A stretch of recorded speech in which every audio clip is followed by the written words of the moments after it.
I actually always knew that canola oil wasn't a good source of an oil product for your salads or cooking or this and that, just because of the way it was processed. I've seen it here and there. I haven't really gone this deep before, but we're gonna go into a 5-minute video right here. We're gonna watch the whole thing, and then after that I'll go ahead and give my commentary on it. We'll go through the whole video section by section, just kind of drawing out exactly what it is that makes it bad, because the canola plant is actually a regular organic plant. Let me know in the comment section down below if it's not. We'll probably go and dive deep into how that plant came along, right? But let's go into the video. This video was actually uploaded 13 years ago. It's an old video, but let's see if it's still the same way. I think they might have changed a little bit here and there. We'll probably do some research and find out if they did or not. But one thing is probably like the plastic bottle. They changed the bottle to glass or something like that. But other than that, I think everything is still the same. I don't use canola oil myself. The one oil that I do use is gonna be avocado oil and coconut oil. Let's check it out. Canola oil is a commonly used type of cooking oil. It's derived from the seed of the canola plant, which North American farmers have been growing for about 30 years. The plant blooms in the summer, producing bright yellow flowers. Farmers harvest the seeds from pods, which form after those flowers die off.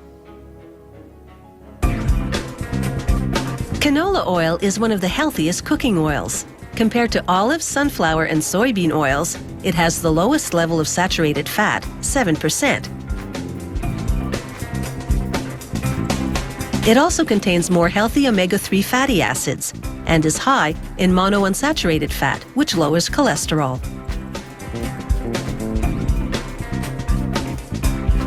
When the canola seed arrives at the processing factory, it contains foreign material, mostly plant pieces. So the first step is to clean the seed in a vibrating sieve. The seeds, smaller than the openings in the sieve's mesh, fall through to a conveyor below. The foreign material remains on top. A conveyor moves it to a storage bin where it's collected for sale as cattle feed. The seeds pass by a magnet. It removes any metal that may have fallen in during the journey from field to factory.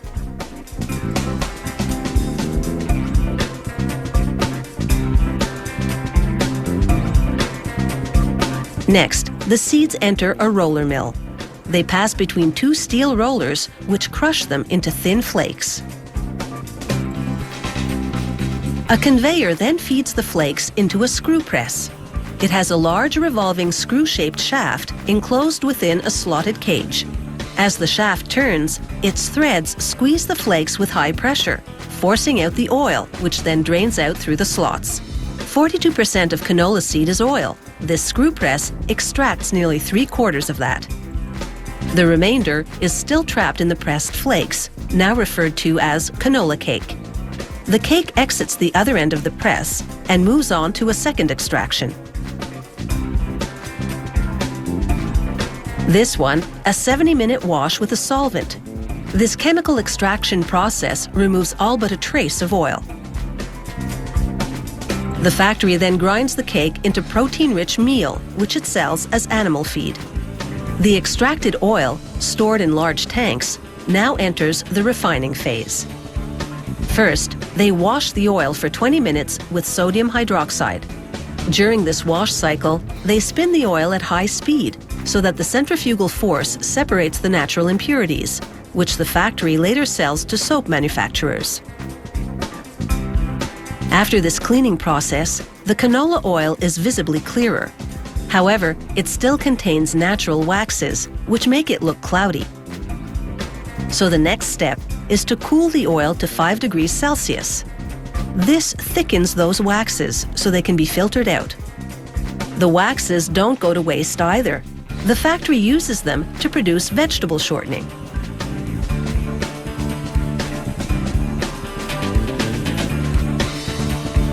In the factory's lab, technicians recreate production on a small scale to ensure performance and quality. Meanwhile, back in the factory, after washing and filtering the oil, they bleach it to lighten the color. then use a steam injection heating process to remove the canola odor. The oil is now fully refined and ready for bottling. The equipment first turns the plastic bottles upside down and injects filtered pressurized air to blow out any dust or dirt inside. Then it turns the bottles right side up again to position for filling. Just before a nozzle starts filling, it applies a vacuum.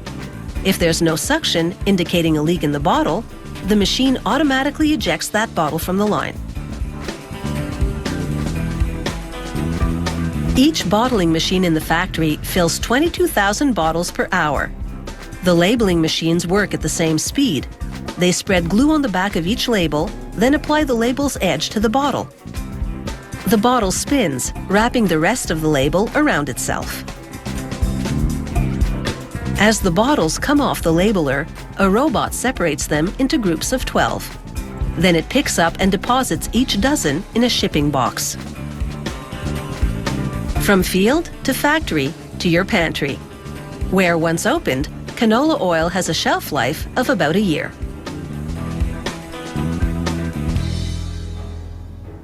All right, so there you have it right there.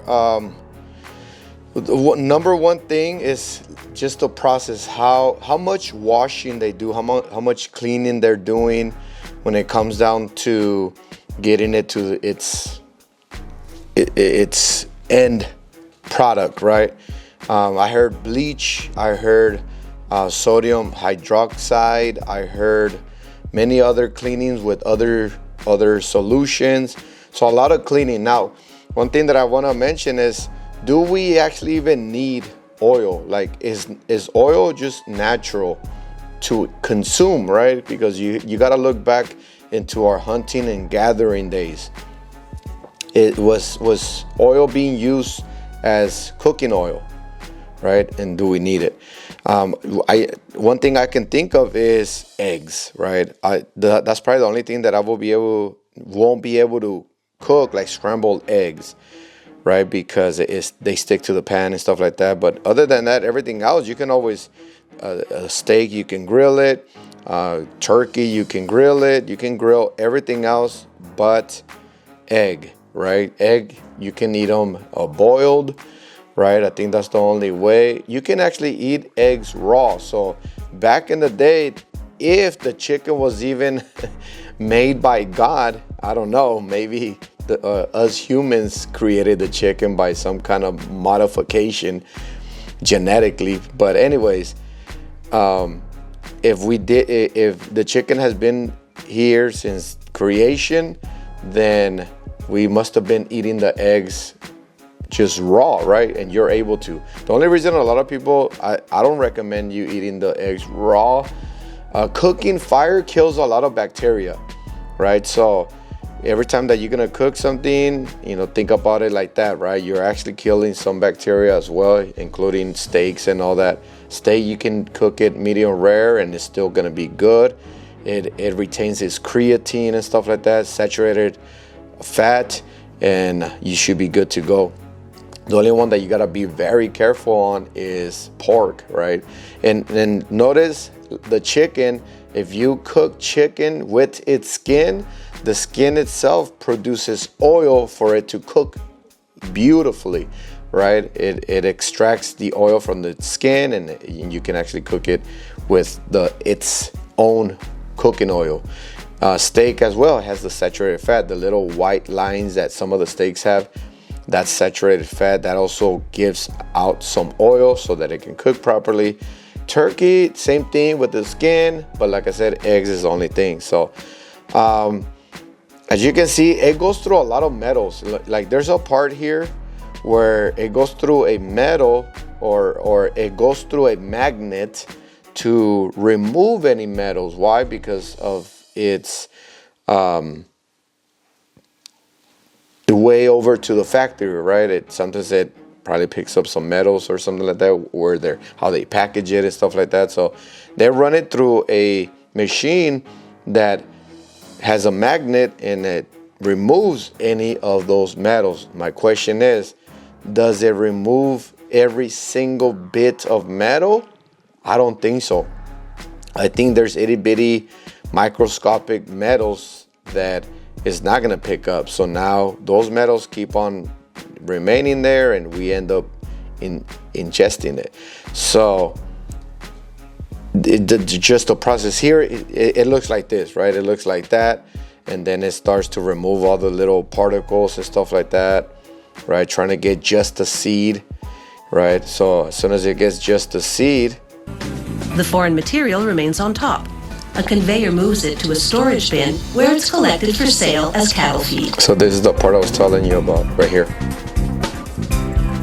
The seeds pass by a magnet. It removes any metal that may have fallen in during the journey from field to factory. So during the journey from field to factory. So, and that's the thing, like even getting this magnet close to the seeds, it's also unhealthy, right? Just how much metal they're going through or touching and retaining, right? So here, like I said, I don't think they will remove every single metal.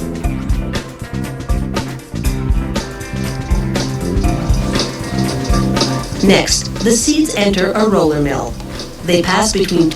So this is just getting it mushed up, basically. A conveyor then feeds the flakes into a screw press. It has a large revolving screw-shaped shaft enclosed within a slotted cage. And even that right there, even that, like, what is that spray, right? Is that all oil? Is it smashing it hard enough to push out the oil from the seed, like, or are they adding some kind of solution along with the oil just to kind of get it going? I don't get this area here. The flakes with high pressure, forcing out the oil, which then drains out through the slots. So maybe they're not saying some things, right? They're not saying some things that they're still doing. But if you really think about it, this is a long process just to get the oil. Like, you will think you can get some seed, put it in a little bowl, like a rock bowl, and just smush them hard enough to get the oil out, and then use the oil. That'll be the easiest way. This chemical extraction process removes all but a trace of oil. So there's another chemical extraction process. What chemical are they using to extract it? The factory then grinds the cake into protein-rich meal, which it sells as animal feed. The extracted oil, stored in large tanks, now enters the refining phase. So this is it, the refining phase. This is the one that I want to bring to your attention, how it's refined, how much washing and cleaning they put into this. But what are they cleaning it with? First, they wash the oil for 20 minutes with sodium hydroxide. Sodium hydroxide is basically just water and salt, right? They add like some kind of electricity, and that's how they make the sodium hydroxide. Now, the thing with sodium hydroxide, it's actually used for preservation, right? It's a preservative. What that does, it gives the product, the food product, a longer period of time on the shelf. It doesn't go bad as fast as it would if it was just organic, which I believe it's a bad thing, because what happens when you ingest it, right? When you eat it, it's in your stomach and it carries that preservative. The preservative is going to fight against your digesting system from digesting it, right? So just think about that. During this wash cycle, they spin the oil at high speed so that the centrifugal force separates the natural impurities, which the factory later sells to soap manufacturers. After this cleaning process, the canola oil is visibly clearer. However, it still contains natural waxes, which make it look cloudy. So the next step is to cool the oil to 5 degrees Celsius. This thickens those waxes so they can be filtered out. The waxes don't go to waste either. The factory... That is a horrible picture right there. That was in that oil, so now they're extracting this wax, right? So all this is natural, right? From the seed. All this is coming from the seed, the wax and all that. So Now they're removing the wax. He uses them to produce vegetable shortening.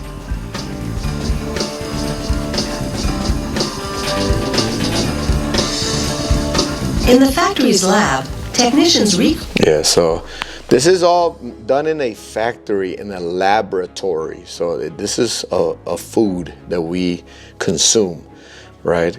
Oil, especially on the salads. I never use this on my salad. remove the canola odor. The oil is now fully refined and ready for bottling.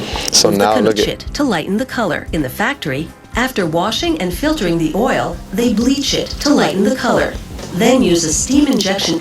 They bleach it to lighten the color. So now, who cares what color it is, right? As long as it's healthy, right? As long as it's healthy. So, but because they want to have it presentable, they bleach it so it can be a little bit lighter and people won't see it as in too dark or something. I don't know. I would just leave it. Like, why would you bleach it? And heating process to remove the canola odor. The oil is now fully refined and ready for bottling. So they bleached it to make it lighter, and then they removed the odor. The equipment first turns the plastic bottles upside down and injects filtered pressurized air to blow out any dust or dirt inside. Then it turns the bottles right side up again to position for filling. There you go. So there you have it. So at least they consider certain things, you know, like blowing into the bottle so that you can get any particles out and you won't have any particles in the oil, so on and so on. But how accurate is this? How good does it work, right? Is it 100% dust proof? I don't know. Let me know. But like I said in the beginning, I said I think that they've been changing it from plastic to glass. So, but there you go. I don't use canola oil, and after even watching this, I'm like, no thanks. It's just the process. It's too much process. It's just not even real anymore. It's just washed and pressed and extracted and refined and all kind, bleached and all that. So it's like, oh, whoa. Let me know what you think in the comment section. If you like these kind of videos, hit the like button, subscribe if you're new, and I'll see you on the next one. You guys take care, be safe, stay motivated.